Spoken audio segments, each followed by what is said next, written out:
मैं चाणक्य कहता हूं, मनुष्य के मुख पर जो दिखाई देता है वो हमेशा उसके मन का सत्य नहीं होता।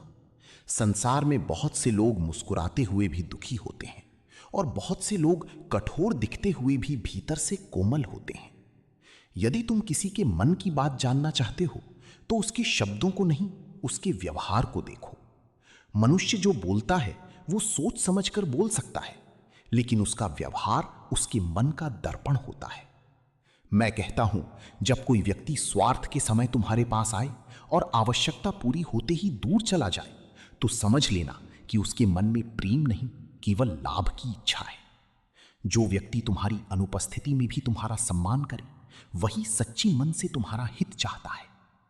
किसी के मन को जानने का दूसरा उपाय है उसके क्रोध को देखना। क्रोध के समय मनुष्य अपने मन का वो सत्य बोल देता है जिसे वो सामान्य समय में छिपा कर रखता है।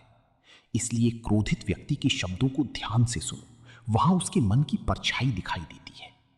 मैं चाणक्य कहता हूं, मनुष्य की संगति भी उसके मन का परिचय देती है। जिस प्रकार सुगंधित फूलों के पास रहने वाला व्यक्ति सुगंध से भर जाता है, उसी प्रकार अच्छी और बुरी लोगों की संगति मनुष्य के विचारों को प्रकट कर देती है। यदि तुम किसी व्यक्ति का भविष्य जानना चाहते हो तो उसके मित्रों को देखो।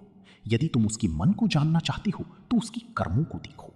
याद रखो, जो व्यक्ति दूसरों के दुख में दुखी हो और दूसरों की सफलता से प्रसन्न हो, उसका मन निर्मल होता है। लेकिन जो व्यक्ति हर समय ईर्ष्या करे, दूसरों की बुराई करे और दूसरों की प्रगति से जलता रहे, उसके मन में अशांति का निवास होता है।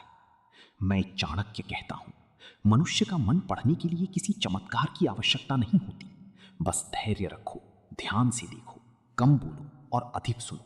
समय स्वयं हर व्यक्ति के मन का रहस्य खोल देता है, क्योंकि शब्द धोखा दे सकते हैं, चेहरा अभिनय कर सकता है, लेकिन कर्म कभी झूठ नहीं बोलते। यही मेरी नीति है। यदि किसी के मन को जानना है तो उसके वचनों पर नहीं, उसके कर्मों पर विश्वास करो।